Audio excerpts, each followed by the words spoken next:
Good evening, ladies and gentlemen.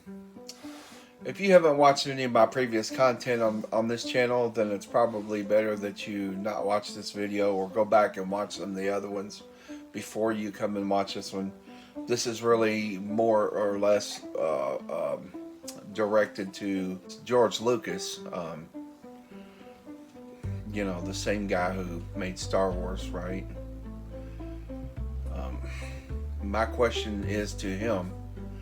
You know the piece of paper really existed, right? Or if you don't know that it really existed, then what happened to it? My question is, it was really in that document sleeve, and so were all of my documents from my childhood. Where did it go? If you didn't get it, then where did it go? I'll go back to my original suspicion that I think that you had somebody watching me. They found out where it was. They found it, went and got it, which I still believe. I put it because I saw it and I held it in my hands in 2000, the piece of paper. You know which piece of paper I'm talking about, and I'll show you right here. That piece of paper was in my document sleeve with all of my medical records and all my documentation from my childhood, including my diploma. All that was in my document sleeve, and it's all gone, and I want my stuff back. If you didn't get it, who did? That's the question. If you didn't get it, who did? And then there's that question, as I said, with my suspicion, is that you had the FBI watching me, and whoever was watching me got it, and they sold you out to the highest bidder. And I would venture to say that the highest bidder was Disney, and how they ended up with Star Wars, the franchise, is they used my piece of evidence that said Jedi Knights and the Force on it from 1974, 3 years before Star Wars came out, and they took that piece of paper and they said, "We know the truth about you, George." And then they blackmailed you into selling them Star Wars. And they did it in a way so it looked like a sale. They couldn't just take it and say, "Oh, we know the truth." Who in their right mind would hand over $1 billion empire and not pay for it, right? So they would have known something was suspicious. So they give you $5 billion for it, right? It's just ridiculous, man. I know everything about everything. You took everything from someone else. I mean, you took lightsabers and tractor beams and all that, and the two little bantering robots from Lee Brackett and Edmund Hamilton's books. Whether she ghost wrote Star Wars, I don't really care. That's not my business. I know I didn't write Star Wars, and I want to clarify that to anybody who's watching this video. I did not write Star Wars, and George Lucas did not steal Star Wars from me, okay? Because some people kind of get this in their head and they get things a little mixed up. I didn't write Star Wars. But I'm going to tell you what, George Lucas didn't either. I truly believe that it was written by Lee Brackett, and he didn't give her credit for it. They barely gave her credit in the movie Empire Strikes Back. If you doubt me, go look at the credits. Her name is in the credits of Empire Strikes Back. They know. Everybody in Hollywood knows. Hollywood is corrupt.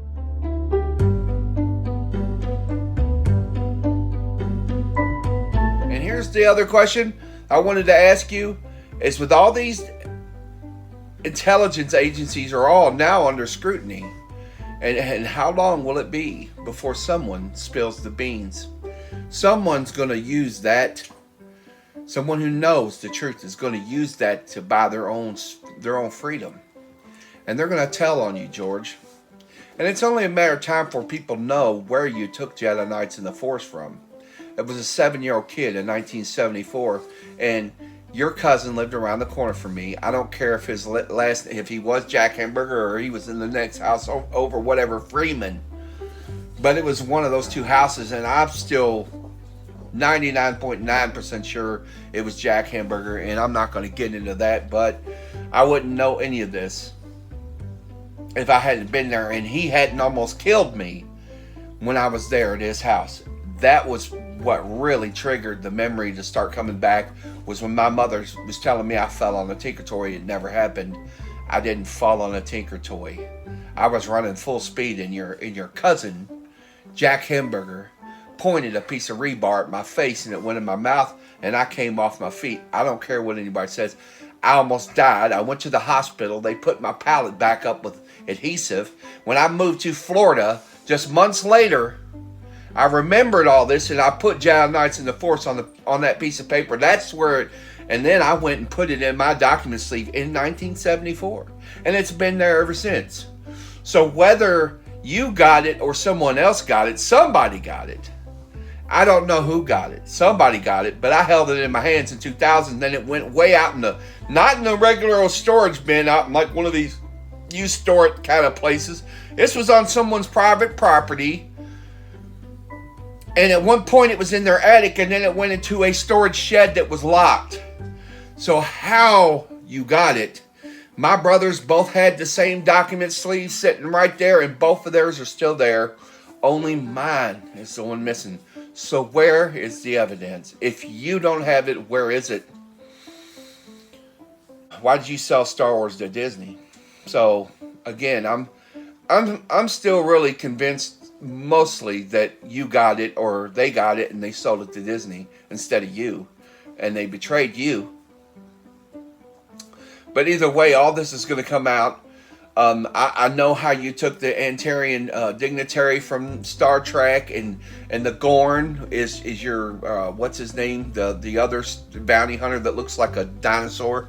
Yeah, I know all about how you borrowed a lot of things, and then you said, yeah. Everybody thinks you're so original, but you're not. You took everything in Star Wars. You even plagiarized most of your soundtrack from Gustav Holst, Planet Sweet. Anybody who hasn't figured all this out by now is a little slow, okay? And there's a lot of slow people out there, and they don't want to think the worst of you, but, I already know the truth. I love Star Wars, I'll be honest with you, past the third one. When I went and seen The Phantom Menace in 89, I was like, midi-chlorians, I just thought it was the dumbest thing. I really did. I thought midi-chlorians was a stupid idea. I really did. And there's a good reason I thought that, because I already knew the truth. I just didn't even know I know the truth then, but till later that year in 1999, because I don't know if that was 98 or 99 when I went and seen Phantom Menace, but in 99, when my mother started telling that story about me falling on a rebar, I said, or on that Tinker toy, I said, that's not what happened.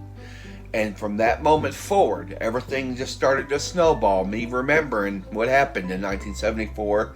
And then we pulled that piece of paper out of my document sleeve, which she held onto those document sleeves like nothing, man. All of our life, she kept those document sleeves in her, and nobody messed with her stuff.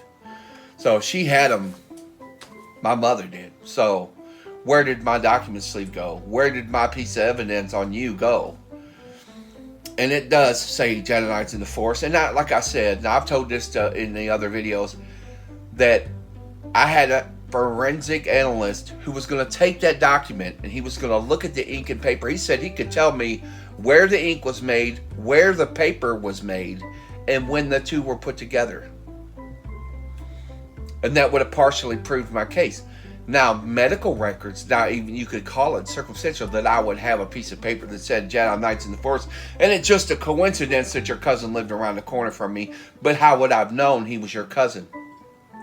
The only thing that made me go finding all, looking for this stuff and to find it all out again was when I started to remember the truth in 1999, and then in 2000, I was looking at that piece of paper, and I looked right at it, and it still didn't dawn on me that's what it was. I put it back in that document sleeve, and my mom put it back in her stuff, and it was stored again. And after that, it went way out to the country. It wasn't anywhere somewhere close to a city in a storage unit. So how did someone get it? No one knew where it was. No one knew it existed, except for me and my mother. I talked to my brothers about going to get my document sleeve on the phone,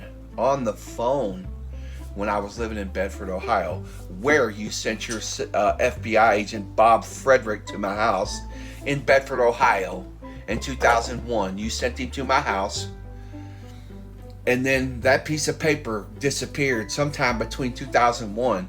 And when I went to finally go look for it, I had already made videos and talked about it in 2014. And I went down in 2015 and it was gone. So it disappeared between 2001 and 2015.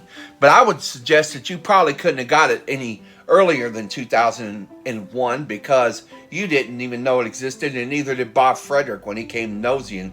And if they were spying on me and they were listening and tapping my phones, they still probably couldn't have figured out the location of it for a while. So when did they exactly get it?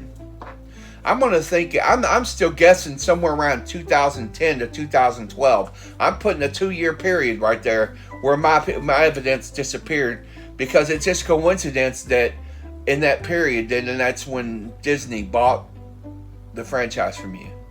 2012, huh? There's no way you could have just accidentally found that piece of paper stored way out in the country. Someone had to be listening to me. Anyway, that's all I wanted to run by. Somebody's going to tell on you, George, eventually. Somebody's going to save their own behind, and they're going to tell on you, and then everybody's going to know the truth about you. And I already have all the evidence that shows that you've plagiarized everything that was in Star Wars. You plagiarized from someone else, and you never mentioned God in the whole thing, but you put the devil in the cantina at the beginning. That says a lot about you, George. They're going to find out the truth about you. Oh, and one more little fact I want to throw in for you. I know this for a fact. The tornado hit Louisville, Kentucky, April the 3rd, 1974. Easter was on April the 14th.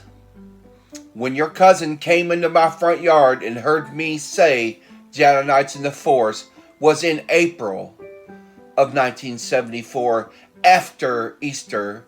So I have that pegged down to somewhere late April of 1974 in the very first week of May 1974 that you got Jedi Knights in the Force. So a 3-week period right there.